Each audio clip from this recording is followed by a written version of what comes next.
Hello friends, welcome back to my channel. Last time मैंने अपनी एक वीडियो अपलोड की थी अबाउट द सेंटेंसेस। आप लोगों ने देखी होगी और आई होप कि आपने उसको लाइक भी किया होगा। अब हम सेंटेंसेस में ही आगे पढ़ते हैं and now I am telling you about the parts of sentences. The sentences has two parts mainly, that is subject and predicate. Sentence के दो पार्ट होते हैं, वाक्य के दो भाग होते हैं, एक सब्जेक्ट होता है और एक प्रेडिकेट होता है। सब्जेक्ट वो होता है जिसके बारे में हम बात कर रहे होते हैं एंड प्रेडिकेट वो होता है जो बात हम कर रहे होते हैं। Suppose I am saying the cheetah is a wild animal, तो we are talking about the cheetah. What we are talking कि हाउ इज़ चीता, चीता कैसा है, that is a wild animal.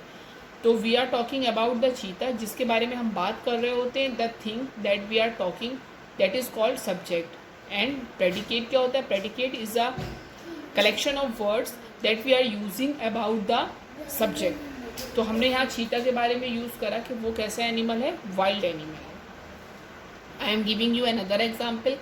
The elephant uses its trunk like hands. Elephant again that we are talking about the elephant.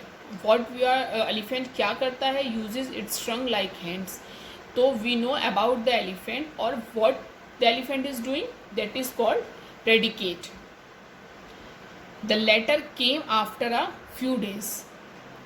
In this sentence, the letter is a subject and came after a few days is predicate. Sometime ऐसा भी होता है कि जो subject होता है हमारा वो previously नहीं आता है, firstly नहीं आता है, it comes after the predicate, but it is still subject क्योंकि हम अभी भी letter के ही बारे में बात कर रहे हैं।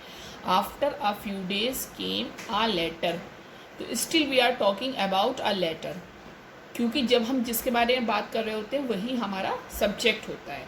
Now I am telling you that सब predicate has some parts. Predicates को हम उस पार्ट्स में डिवाइड करते हैं, that is called verb, complement, object and adverb. इसमें मैंने एक सेंटेंस लिखा है, ही कॉट द बॉल।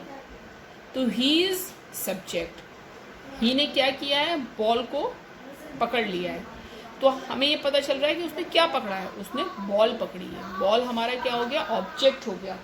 हम लोग जो भी काम जो कर रहा है, जैसे आई एम टीचिंग, मैं पढ़ा रही हूँ, लेकिन मैं किसको पढ़ा रही हूँ? I am teaching the students, मैं स्टूडेंट्स को पढ़ा रही हूँ। तो मेरा एक ऑब्जेक्ट है यहाँ पे कि मुझे स्टूडेंट्स को पढ़ाना है, दैट इज़ कॉल्ड ऑब्जेक्ट। अब मैं क्या कर रही हूँ? मैं पढ़ा रही हूँ। तो जो मेरी पढ़ाने का जो काम चल रहा है, दैट इज़ कॉल्ड वर्ब। तो he is subject, caught is verb and ball is object. I have written another sentence. The king offered his advice to the farmer. इसमें भी the subject is king, offered is verb, his advice is complement and to the farmer is object. तो मैंने अपनी तरफ से बहुत अच्छी कोशिश की है आपको एक्सप्लेन करने की। आई होप आपको प्रैक्टिस कीजिएगा जिससे आपके और अच्छे से क्लियर हो जाए। I am writing here, please note down these sentences and please try to do it yourself. The lion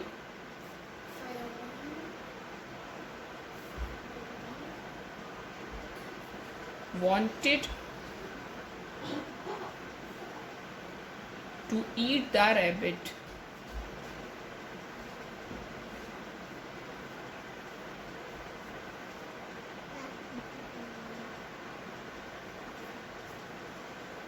Number 1. Number 2, he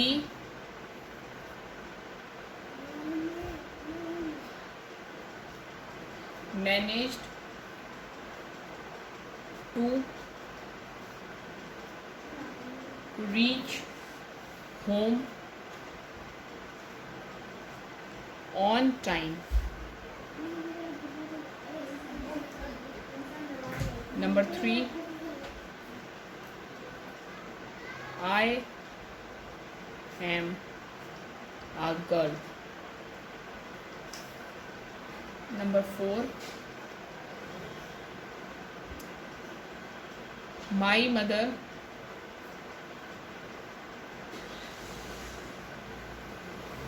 sings well. 4 sentences I am writing over here. आप इसकी practice कीजिएगा। अगर आप इसमें और discussion चाहते हैं तो please tell me. Next time मैं नेक्स्ट टॉपिक लेके आऊँगी, कोई भी ऐसा टॉपिक जो कुछ डिफरेंट होगा, जो आप लोग को पसंद आएगा।